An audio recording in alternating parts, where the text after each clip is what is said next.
Yo, what's going on today, guys? Hopefully, we're having a good time. Gotta get my mic volume up a little bit there.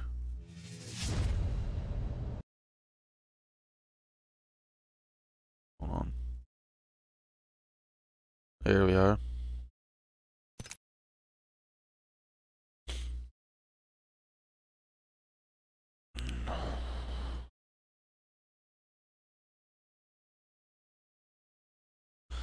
I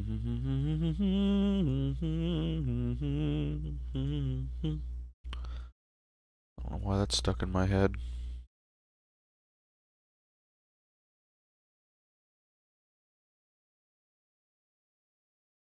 Where is that fucking video at? Sorry, I'm buzzing.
All right. Video titled "If You Live in Freedom, Thank the British Empire," hosted on the. So we're gonna do something a little different.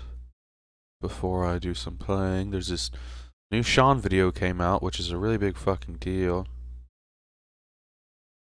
So we're gonna have to do that. That's it, window capture, that's the one. I want it to be that one, yes. That's fucking awesome.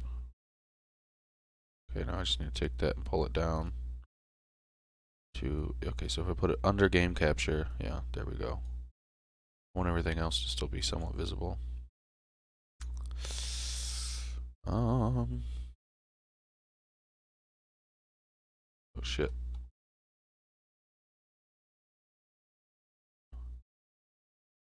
We'll do it like that for now. Yeah. Beautiful. Okay, let's go. PragerU YouTube channel, currently with about 1 million views. The video is narrated by H.W. Crocker III, described by PragerU as a military historian and best-selling author.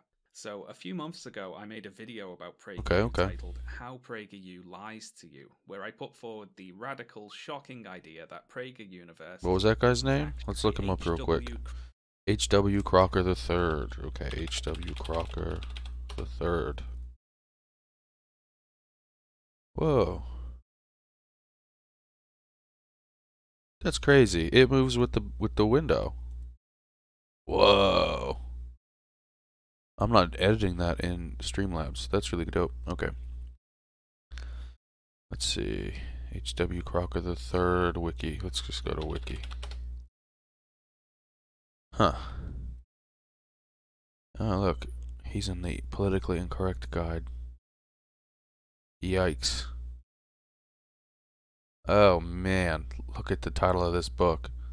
Triumph. The power and glory of the Catholic Church. Jesus Christ.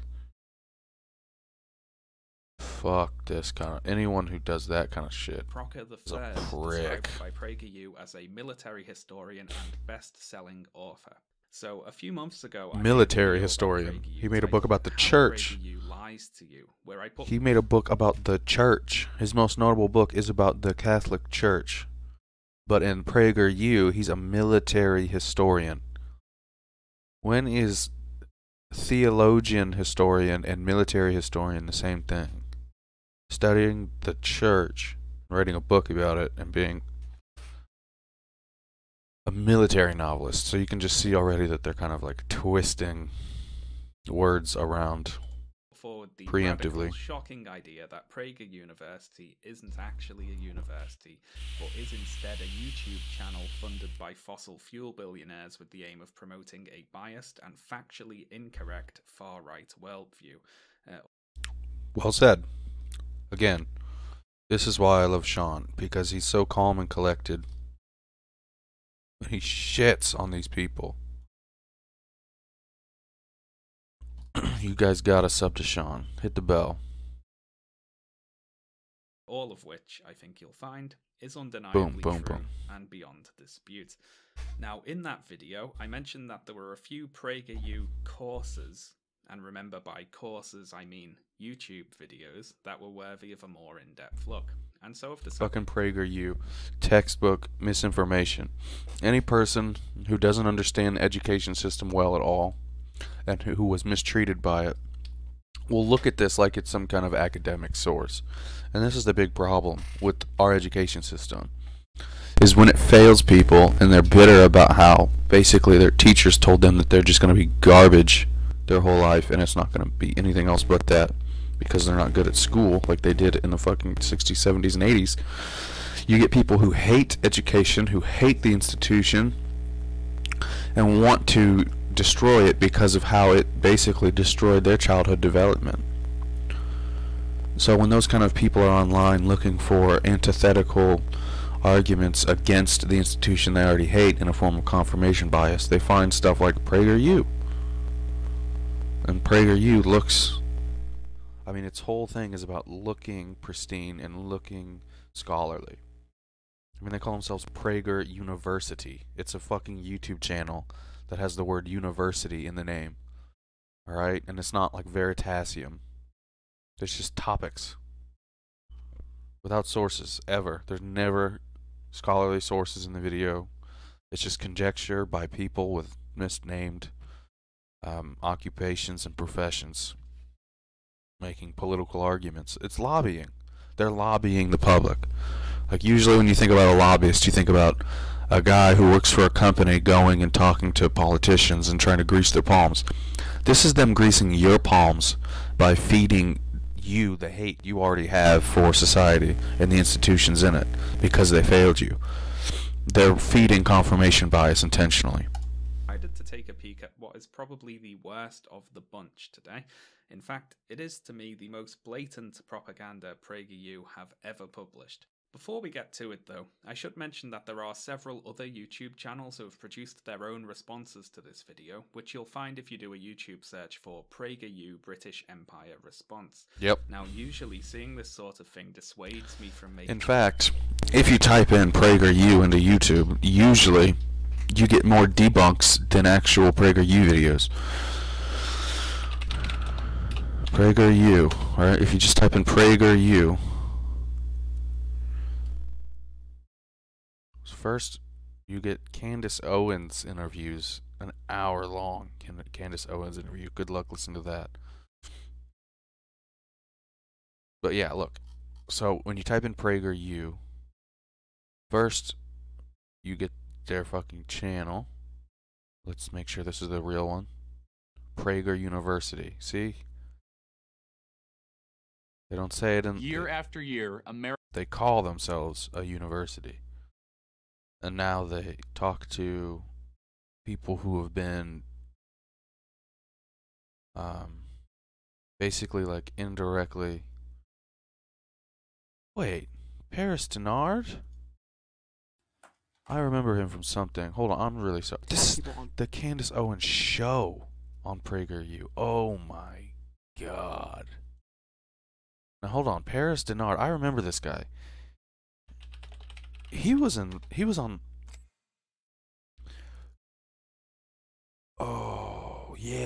That's who it was. That's right. Paris Denard. So this is the guy they have on. I know this is CNN. Oh, yeah, this is CNN. Let's not do that. Let's see. Let's just look at his fucking thing. He's a conservative political speaker. Administration George W. Bush. CNN NPR. Okay. Okay. Okay, where is it? Okay, although Washington Post claims that Denard did not dispute those claims, but he committed the acts jokingly. I don't know what the acts were. Okay. Another political motivated attempt to disparage my character just because he supports Trump. Okay. They suspended him. Oh my god. So there you go. He's a Trump lackey. And he got fired for like some kind of sexual harassment, I'm pretty sure. It was some kind of allegation about misconduct in the workplace, and they let him go pretty quickly. Which usually means there's good proof if they let you go instantly, or they hate you, and they need an excuse to get you out of there. Which isn't just because you're a political commentator. They can't do that. That just looks so fucking bad for CNN, even today. To act like that's how it went down. Come on, this video's fucking popped. The fuck? The fuck? Won't load.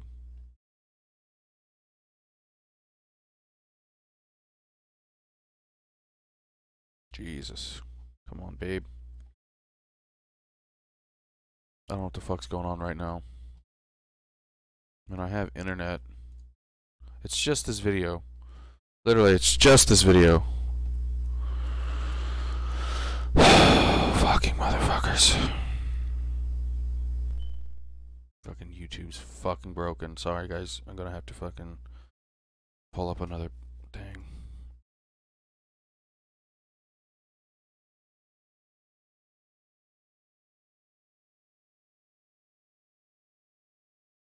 Please just fucking play the fucking video. Hello everyone, this is go. just that bad. As always, I'd recommend that you watch PragerU's video first, so video, which you'll find if you do a YouTube search for PragerU British Empire Response. Now, usually seeing this sort of thing dissuades me from making my own video on the subject, as I consider the topic covered ground, but with this video I just couldn't help getting in on the action myself. It is just that bad. As always, I'd recommend that you watch PragerU's video first, so you can be sure I'm not misrepresenting them, although I will be showing short clips here as I go. Right then, let's get to it. Let's do it. Freedom was an Englishman's right, and wherever he went, he took that right with him. Whether he was an English colonist in America, governing himself through a locally elected assembly. Okay, so I'll have to stop it there. That was quick. Doesn't bode well, does it? Now I have to ask if this guy, H.W. Crocker, knows about the American Revolutionary War. And I ask this not just because of that brief clip describing the American colonists enjoying all that freedom they had, but also because of this later clip. This is our own history too. If you love America, you should also love the power that gave us our sense of inalienable rights. Rights traceable back to Magna Carta. It all started in America with the British Empire, a great liberty-loving empire. It is the empire's legacy, the English-speaking world, that remains the great global guardian of freedom today. So the United States should thank the great liberty-loving empire that gave it its sense of inalienability.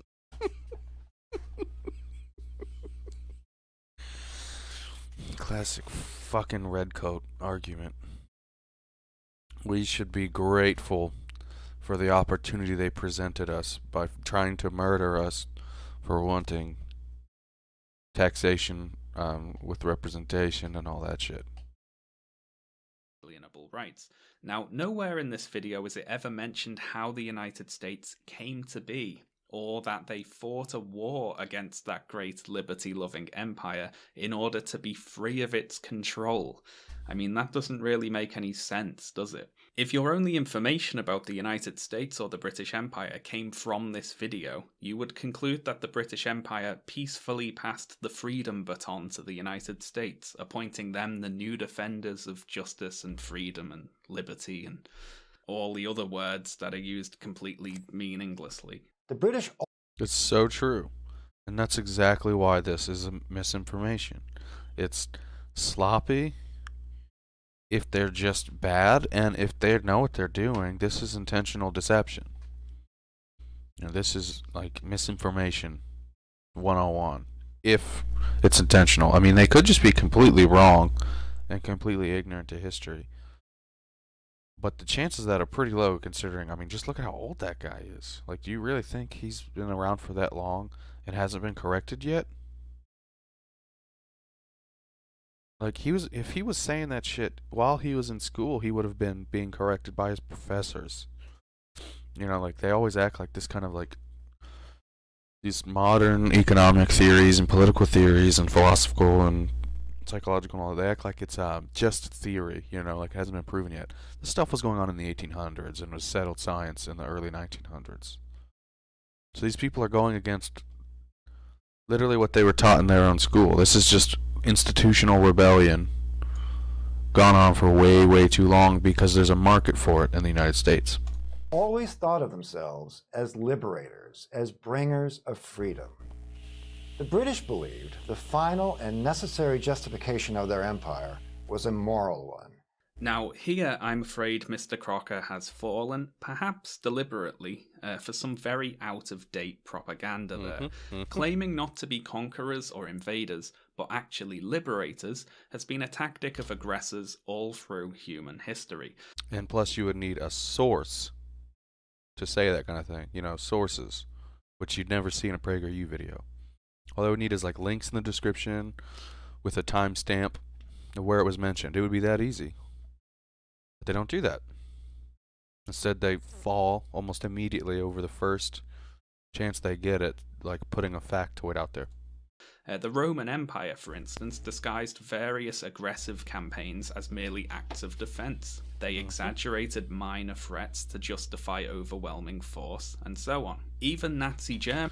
Just like we did in the Mexican-American War. I just want to say that real quick. Like, this isn't unique to British people. The United States are guilty of this too. In the Mexican-American War, we did something really similar, where what we would do is we would go over the border of Mexico, and then we would retreat back over our border, and we would do it over and over again in these military-style movements, and eventually the Mexican government followed us back over the border because we would encroach on theirs, like literally get in their territory, antagonize them, and then get, you know, just jump over the line. It's the classic with you got a line drawn in the sand and one kid says, hey, please don't step over that line, and you step over it, and you antagonize them until they walk up to you, and then you jump back over the line and say, meh, you can't get me because I'm over the line. Well, we kept doing that to them, and eventually they crossed the line, and when they did, we cited that as an act of aggression and fired on them, and that's basically why we have so much of Texas that we do. Germany claimed to be acting in self-defense when they invaded Poland, staging a series of false flag attacks carried out by the SS in what was called Operation Himmler. Hitler declared in response to the attacks that he faked that he was mobilizing his defense forces until the safety of the Reich and its rights are secured. Again, this is a template of what happened in the Mexican-American War. This is an old tactic. It's called the Hegelian dialect. You create an enemy for everyone to unite against, and then when you destroy the enemy, everyone feels like they're victorious,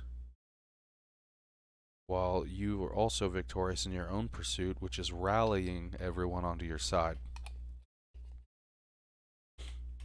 Classic bait and switch.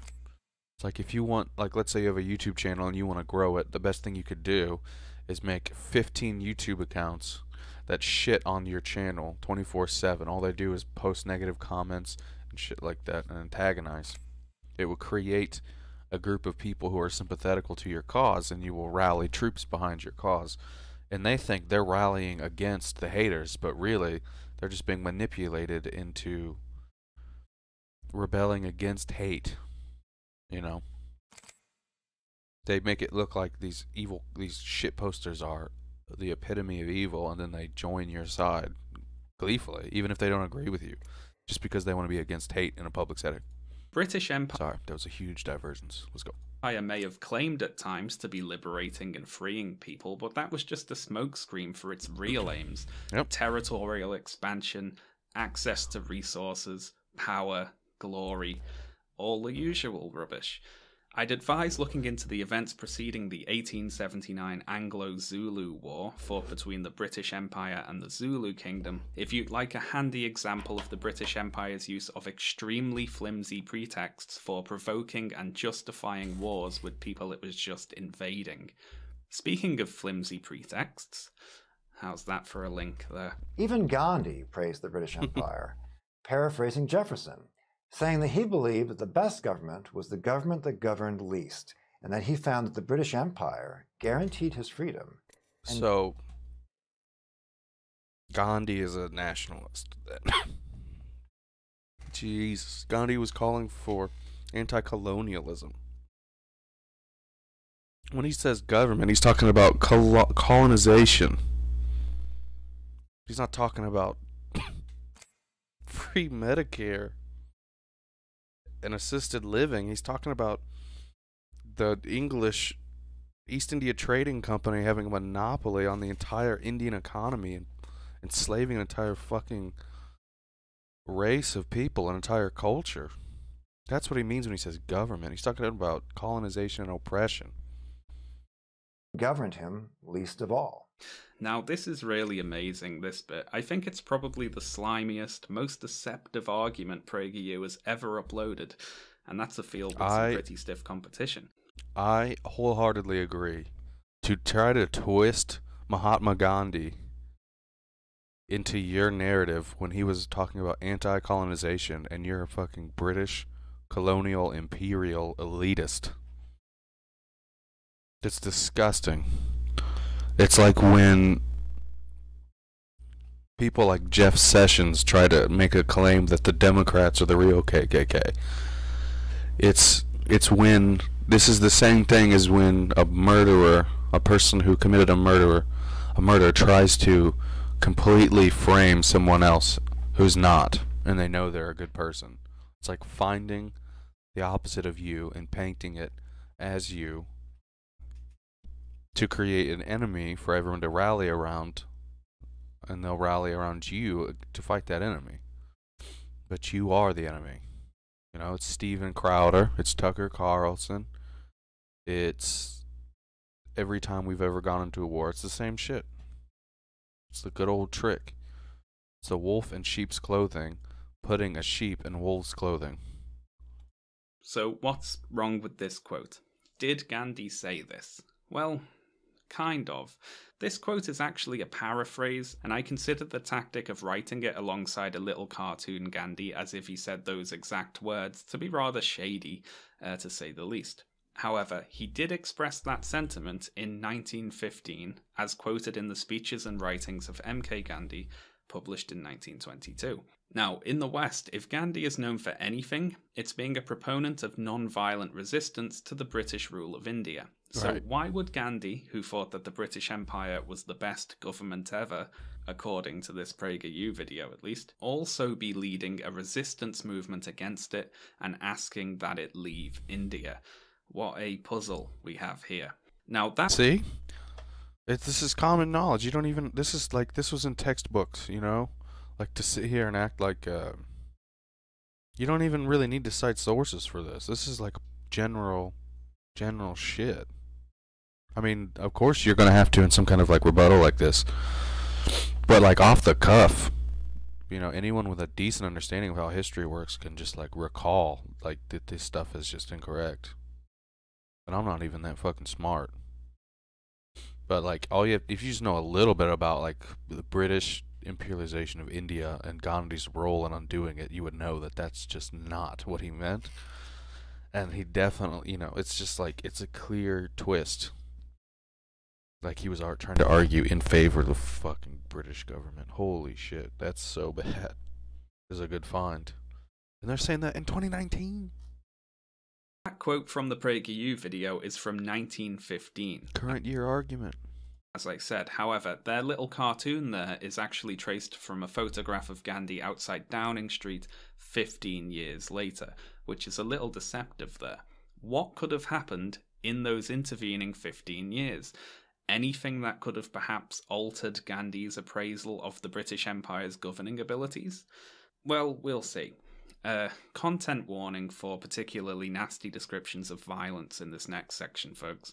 And we'll start with the Rowlatt Act, otherwise known as the Anarchical and Revolutionary Crimes Act of 1919, which was a legislative act passed by the Imperial Legislative Council in Delhi on the 10th of March 1919, indefinitely extending the emergency measures of preventative indefinite detention, incarceration without trial and judicial review, enacted in the Defence of India Act 1915 during the First World War, to quote Wikipedia there. Indefinite detention without trial. That's the great liberty-loving empire at work there.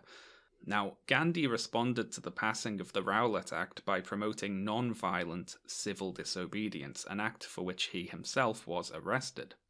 Gandhi's later resistance against the British Empire, the Salt March, the Quit India movement and so on are a little beyond the scope of my video, so right now we'll limit ourselves to this one particularly horrible event.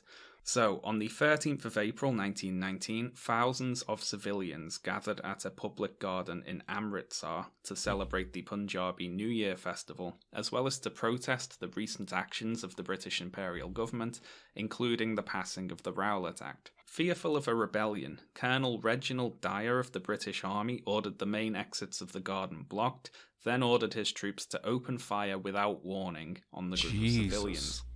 He later explained his actions were not to disperse the meeting, but to punish the Indians for disobedience. British Indian sources gave a figure of 379 dead, with more than 1,000 wounded, whereas the Indian National Congress estimated that around 1,000 people were killed in the massacre. That's just one of the British Empire's terrible, violent massacres of innocent people there, none of which... And that's just in India. Like, if you want to think about that kind of shit was going on everywhere. On the entire fucking planet, basically.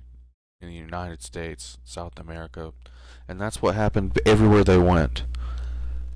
Like, if you just look through history, like when they show up in South America with Cortez, it's a massacre. When they show up in Africa with the Zulu, massacre.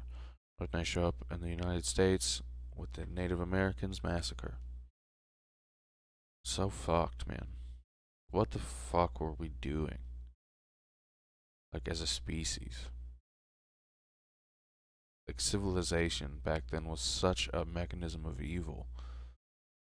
Like, it's come such a long way. It's still pretty bad, but we're doing something at least. But, like, it's so wrong, our attempt. Like, society is supposed to be an institution to make life easier.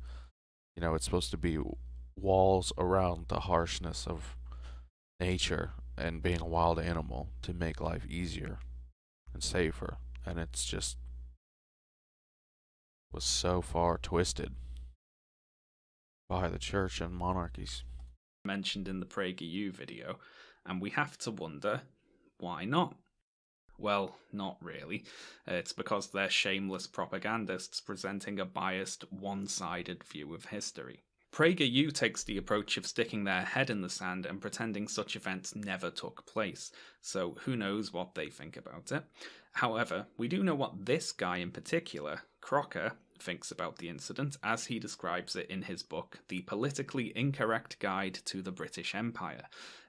And I'd like to note the "Free Cheers for Colonialism" tagline there. Also, I'd like to note that his Gandhi praise to the British Empire non-point takes top billing among a list of similarly silly ideas. Anyway, here's how Crocker introduces Dyer, the colonel who ordered the massacre. Dyer was a hero of the old school.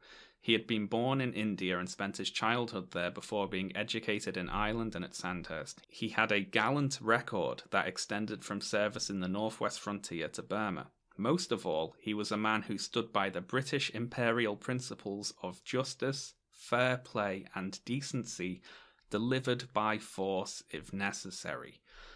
Jesus. On the massacre, Crocker writes, Dyer ordered his men into line and without delay gave the order to fire. 379 Indians were killed and more than 1,000 were wounded. The mob was dispersed, and so was the feared rebellion in the Punjab. Dyer became a hate figure to anti-colonialists. Imagine that. And was repudiated by liberal opinion and the British government at home. And for what? Just for murdering a bunch of people. Jeez. Crocker, PragerU's lecturer, is here justifying the deliberate massacre of unarmed civilians and calling the man who ordered that massacre a hero. And that's a direct quote. That is his own word. We see what he really thinks of liberty and justice and freedom here. They're just words to disguise the only thing he really respects, which is force. You know, do what we say or we'll shoot you dead, and then declare ourselves heroes for it. It's hard to miss the white supremacist vibe here. And if you think that's a little too much, I'd like to point out that the first section of another of Crocker's books, The Politically Incorrect Guide to the Civil War, is... Oh, no. It was about states' rights. Slavery was a non sequitur. Titled Why the South Was Right. Oh, no. Look at this. Look at this fucking guy. That book is glowing in its praise for the Confederate States, which, for anyone who doesn't know, fought a civil war against the United States because they wanted to uphold slavery. It consists of fawning profiles of Southern generals and harsh criticisms of Northern ones. Of course. Very boring descriptions of battles, which is the worst sort of historical writing. And it ends with a bizarre bit of fan fiction talking about how great everything would have been if the South had won the war. Slavery would have never gone away. Actually, it ultimately ends with these words, which were the national motto of the Confederate States, just in case there were any doubts as to where the author's sympathies lie there.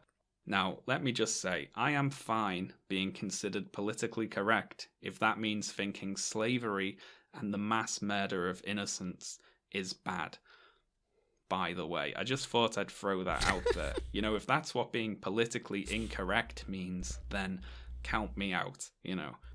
The British did not try to nation build in the way we think of it now. They were under no illusions about making Arabs or Afghans or Zulus into Englishmen.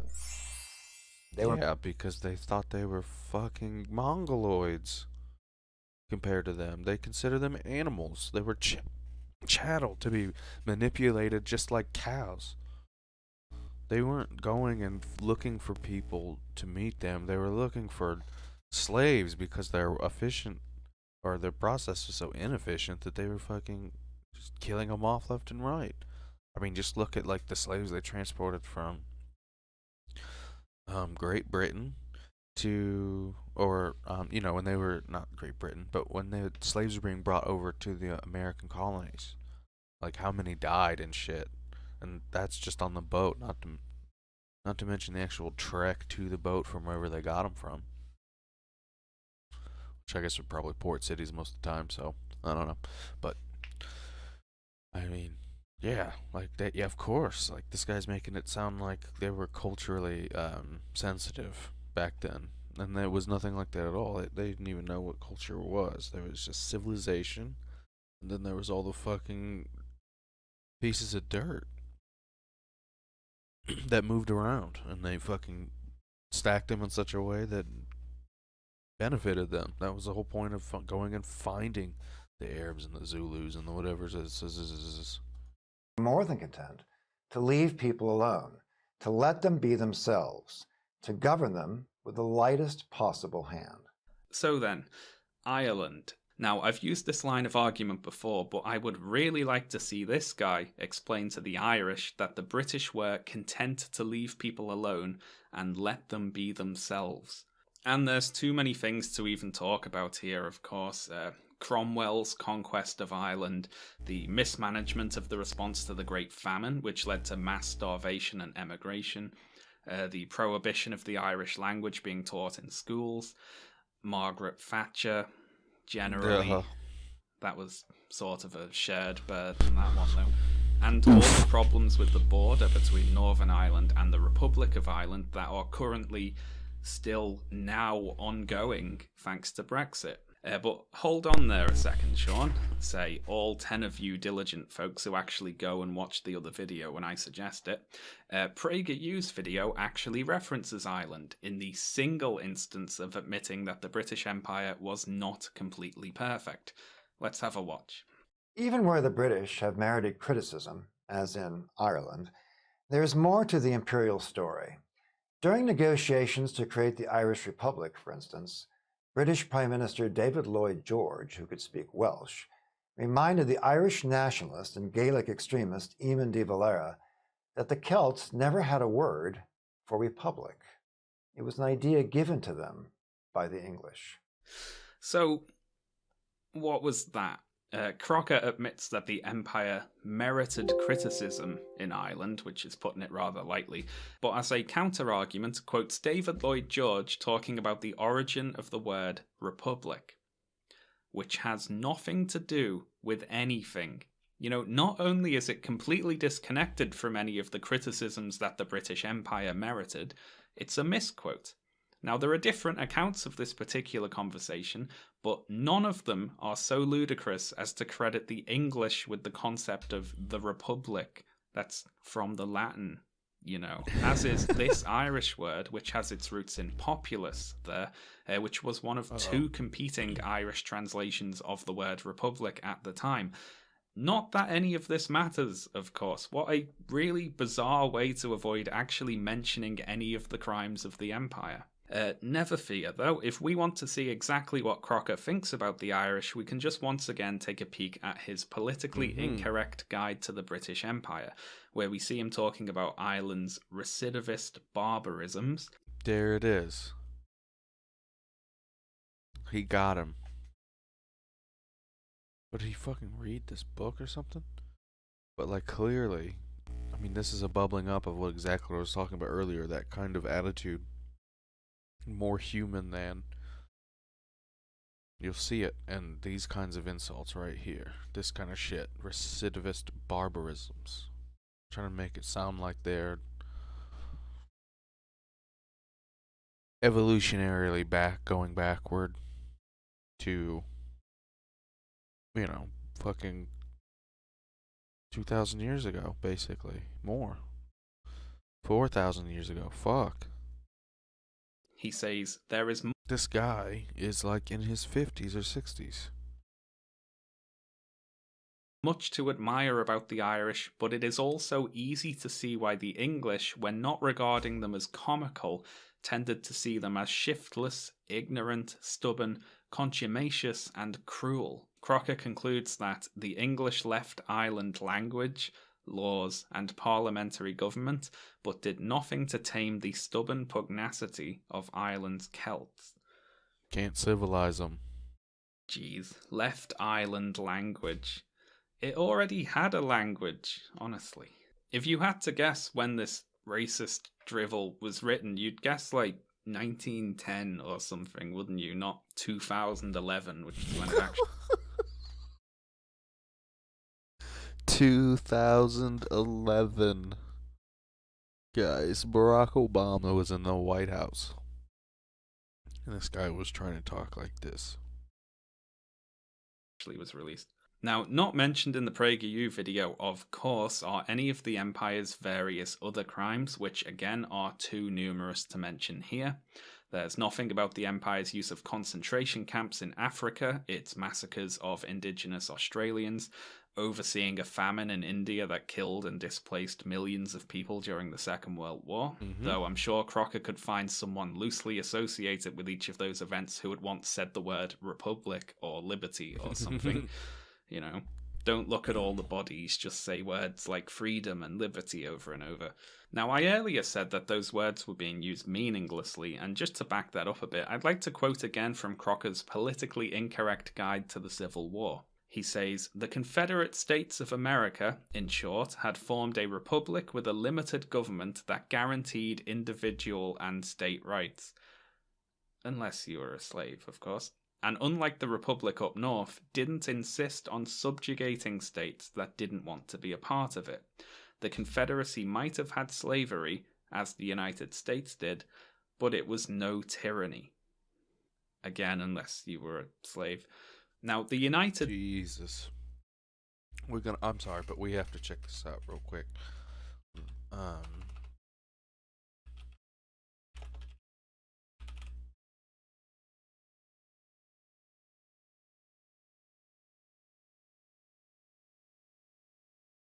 Okay, so this from Yale Law School. Okay, we're gonna have to go full screen for this.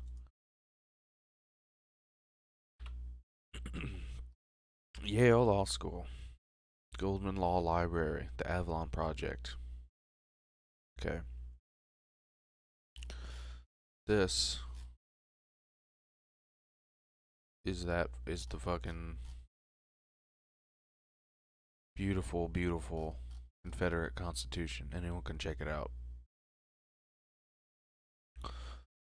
Let's see. We, the people of the Confederate States, each acting in its sovereign and independent character, in order to form a permanent federal government, establish justice, ensure domestic tranquility, and secure the blessings of liberty to ourselves and our posterity, invoking the favor and guidance of Almighty God, do ordain and establish this Constitution for the Confederate States of America. So we've got a religious institution.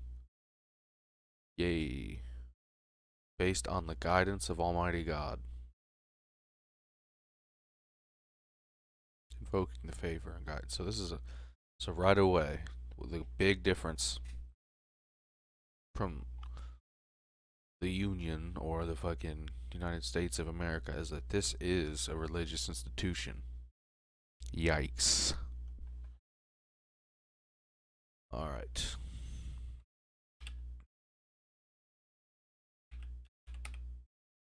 Just type in the word Negro. We got 3 matches. It appears 3 times in the document. Let's see what happens at the first time. Let's see what this is. This is Article 1. Section 7. No, this is Article 1, Section 8. No, Article 1, Section 9. The importation of Negroes of the African race or from any foreign country other than the slaveholding states or territories of the United States of America is hereby forbidden. And Congress is required to pass such laws to effectually prevent the same. So they're basically saying you can only sell your slaves to other Confederate states. They're not saying you can't sell slaves, they're saying you can't sell or buy them from other countries, including the North or Great Britain or anything. So it's basically, we're putting a monopoly on our own slave trade here. Let's go for number 2. No bill, ex post facto law, or law denying or impairing the right of property in Negro slaves shall be passed. That means that you cannot change the right of property in slavery. And that the right of property is the way that they would say the right of property is the slave owner's right to have control over the slave, because the slave is their property. So when they're saying that you can't write a law, it's basically saying Congress shall make no law impairing the right of property in Negro slaves. That's how you'd put that if that was in the Bill of Rights, like word it pretty similarly. So what that means is you can't change the slavery laws that are already in place allowing slaves. So it's like permanently codifying slavery into the Bill of Rights. And they say this wasn't about slavery. It's about states' rights. It was the states' rights to own slaves. Like it's about putting slavery into the Bill of States' Rights. Third time. The Confederate States may acquire new territory, and Congress shall have power to legislate and provide governments for all inhabitants of the territory belonging to the Confederate States, lying without limits of the several states, and may permit them at such times and in such manner as it may by law provide to inform states to be admitted into the Confederacy. In all such territory, the institution of Negro slavery, as it now exists in the Confederate States, shall be recognized and protected by Congress, and by the territorial government, and the inhabitants of the several Confederate States and territories shall have the right to take such territory, any slaves lawfully held by them in the state or in any of the states or territories of the Confederate States. That's a big twist right there.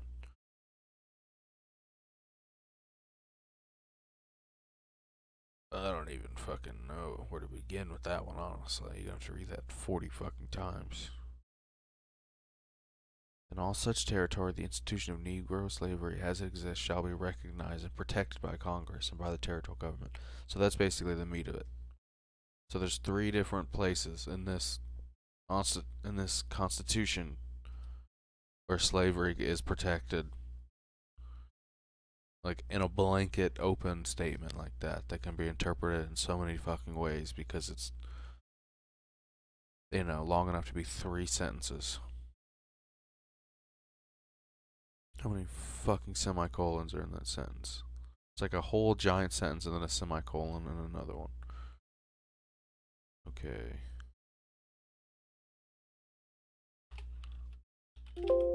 No, black. What about... Sorry, I had to just make sure. What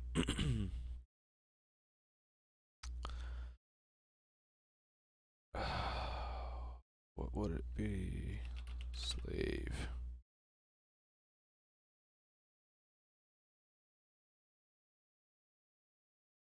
Let's go to 1. This is such a tangent. Yeah, we've seen that one. Congress shall have no power in the prohibition or introduction of slaves from any state or member of this Confederacy. No bill, shall ever be passed.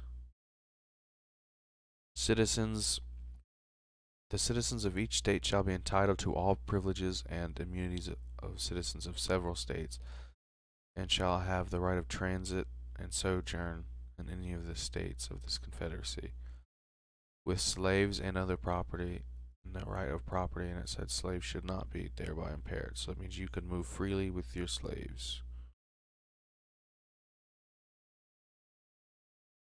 No slave or person held in service or labor, or thereby allowed of escaping lawfully carried to a constable, blah blah blah blah, be discharged. Yeah. People who run away, go back. There's a certain part that's super fucking racist, but it doesn't matter. Let's go back. States of America is presented throughout this book as the aggressor, as denying the southern states their inalienable right to own other people, as being anti all those good words like liberty and freedom and so on. Crocker's allegiances will change with the conflict. He'll sing the praises of the United States in the PragerU video, whereas in his books he writes fan fiction about it being defeated and conquered by an enemy.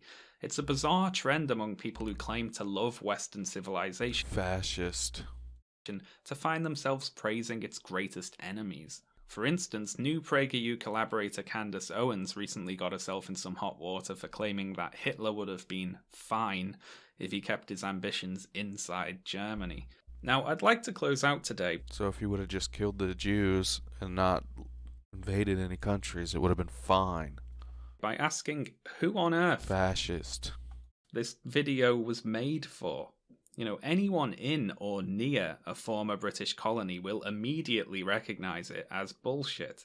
Maybe it was made for Americans who don't know about the Revolutionary War, I guess. British nationalists who refuse to admit the empire wasn't purely altruistic. Maybe just the far right in general. I don't know, genuinely. Let me know what you think in the comments. Maybe it was made for the world's worst homeschooling teachers. You see, this one has a study guide with questions to answer afterwards as well. The British were more than content to leave people alone, to let them be themselves, to govern them with the lightest possible hand. True, false. It's fucking ridiculous. That's all from me today, folks. Sorry to go back to the PragerU well so soon, but I saw this video and how many views it had and had to start typing a response. Shaun, if you ever see this, you have to know that you have to keep doing this shit. You fucking have to. Like, you can't just, like, get bored of it or, like, let the complainers get the best of you, man.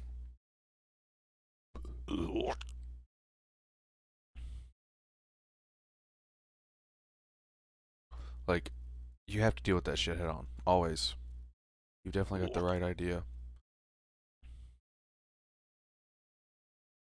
Ooh. I got the right idea. What the fuck? Jesus Christ, YouTube. You're failing me right now. You're failing me. No. YouTube. Your button UI is toopy toopy toopy. The fuck? God damn, YouTube. Can't handle this right now.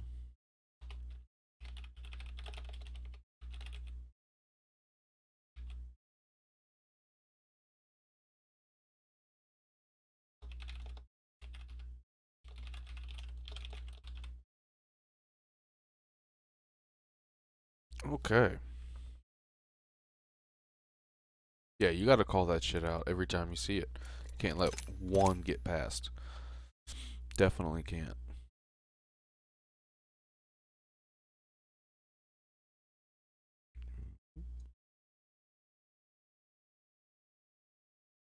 Okay. Let's get some chicken dinners.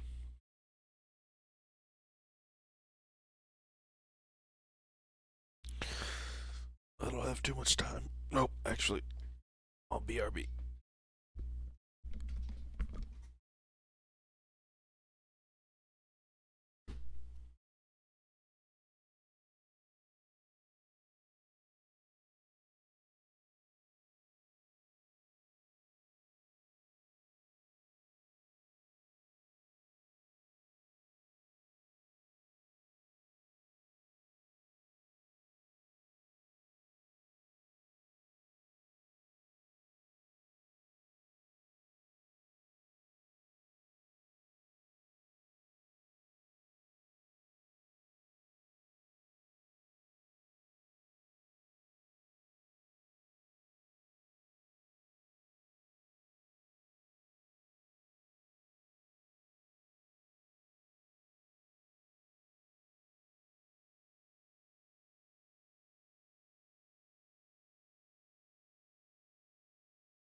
Okay, sorry about that.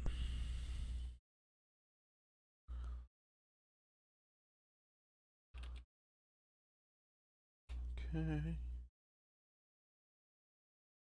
I can't believe my fucking other stream got taken down.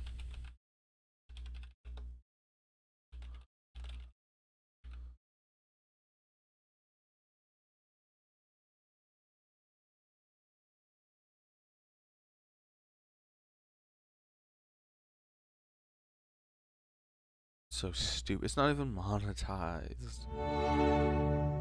There aren't even ads playing. It's just so dumb.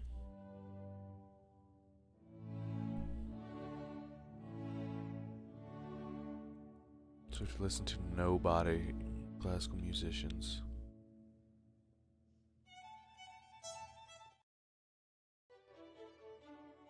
See if I don't find one I like.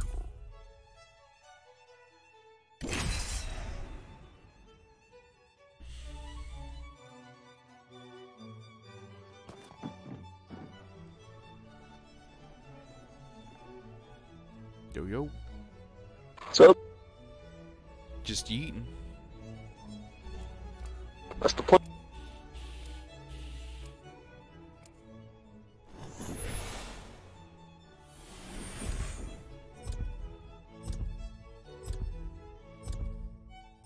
This guy's shit.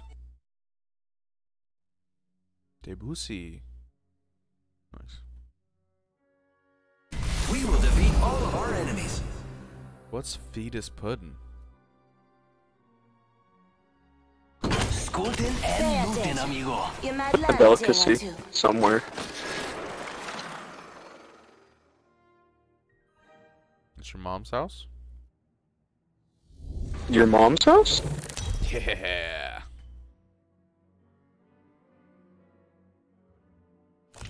Introducing your champion. You listen to the podcast too? Is that what it was? Well, I do, but I was trying to make an insult about your mom's house, but I do enjoy the podcast. Just try it out.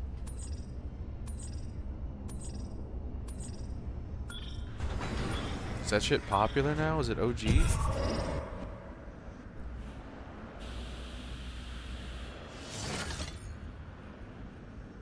You can just call me Jumpman for the rest of the game. All they left.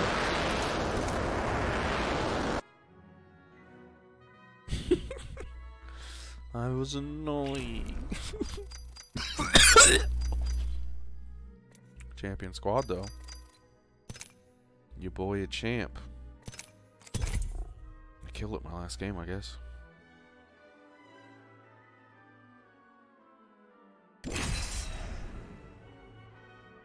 Okay, this isn't gonna work. Royalty-free beats, upbeat.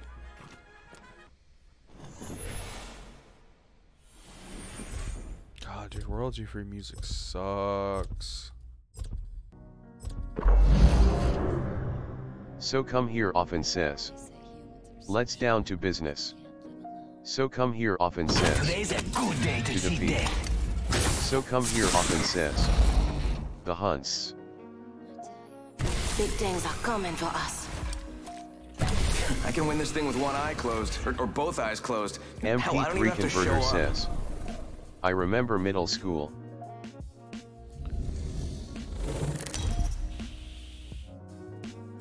So come here often says. LOL. Introducing your champion. No such thing as auto aim, ladies. Yeah, this is way better. Yeet, yeet. Hey, maybe we land here, or maybe we don't. I'm fine with whatever. Would you like to go to the Thunder Tome? Follow the leader. Yeah, get those bogeys going. Might be cool stuff over there. I'll be quick. Nope, never mind. They're landing on the tubes.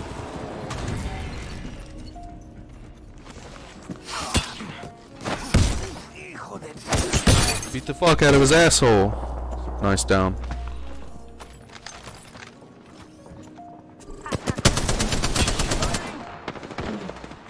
Attention. God, I hate this fucking gun. Nice boozle. Grenades out.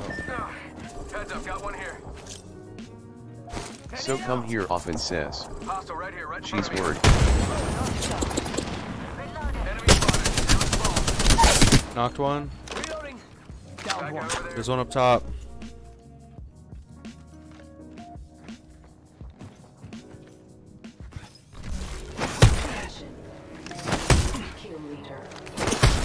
Baiting him, I'm baiting him. New kill. One for a long time. Got one here. Not getting back up from that. Not bad. So come here often says. But there for you. LOL he's thirsty. Whole squad Goat him. down. New kill leader, as out for him. Health drone if you need it. Grazie.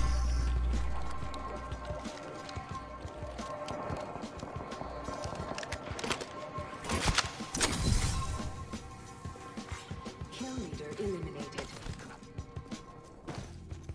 Where's that purple? New kill leader appointed. Flatline, yeah. New kill leader. There's always a purple somewhere around here. Body shield. Oh, you got it. Level 1. Hit the ejector seat. Attention. The champion has been eliminated. Good. Jumping up.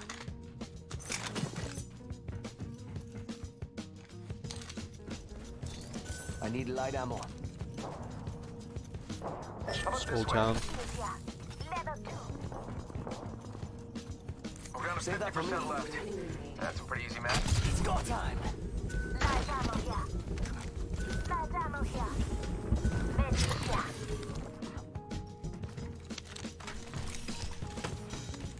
Oh, wow.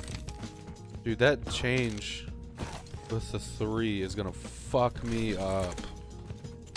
Ugh. Dude, you just know it is. I'm just gonna go with that. No. Yeah. I hate that, dude. That's so fucking bad. Extended heavy mag here. Level 3. Grazie.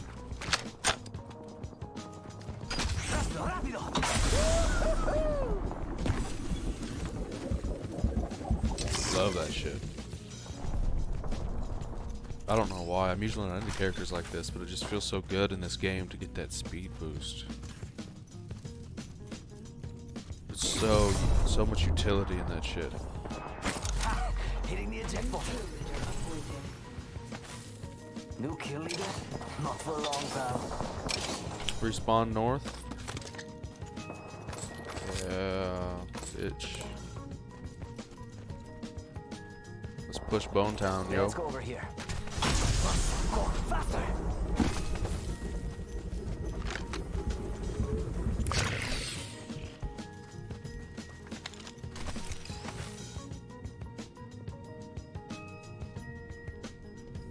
I don't hear any footsteps near Rings me. nearby. 1 minute till close.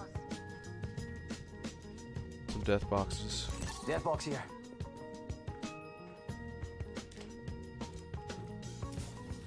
She got bamboozled.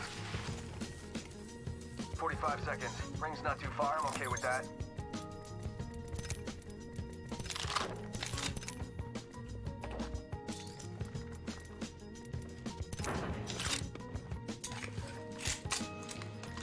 Ring's around the corner, and we've got 30 seconds. What the fuck's going on around here?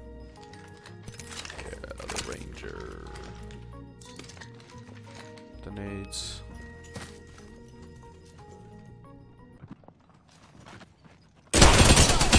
Holy shit! Okay, 10 seconds till ring close. Let's go. Go time. Listen up. I'm getting shot at. Shot fired. And there's me. Got one here. Progress. Knock Down one. one. Ring moving now. Hey. Making contact here. Hey, exactly what I want.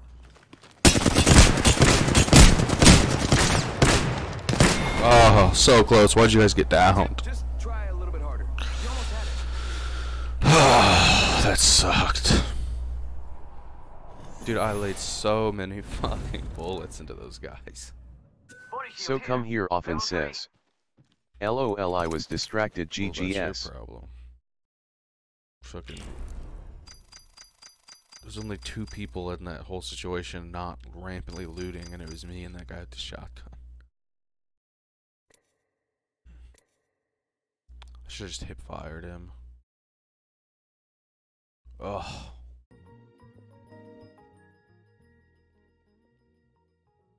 That was so painful.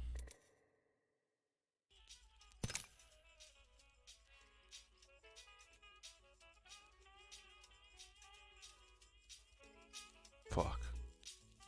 Oh, that's okay.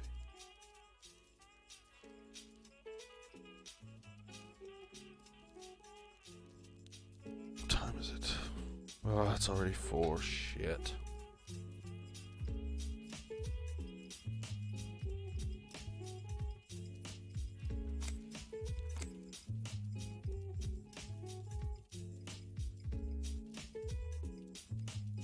Store exclusive. Cosmetics. It's such bullshit. You have to spend these and those. You don't just get... If you could just use tokens to buy, like, these, that would be fucking dope. But no, you have to spend this and that. Which makes it not really worth it.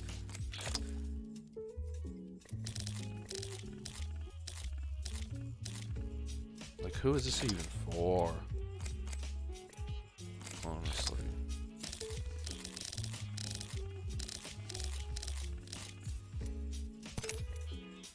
Yeah, the battle pass is kind of meh, but you know, I don't really give a fuck. I'm just here for Octane and Watson. And the new map and the new weapons.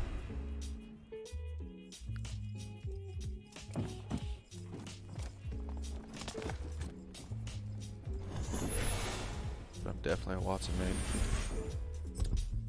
You trying to play Watson, man?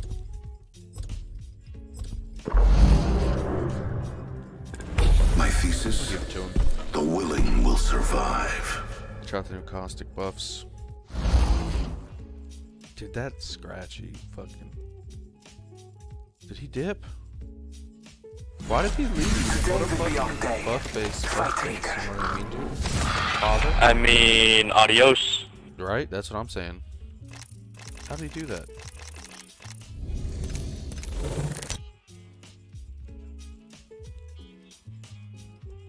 How do you disconnect in the middle of character select?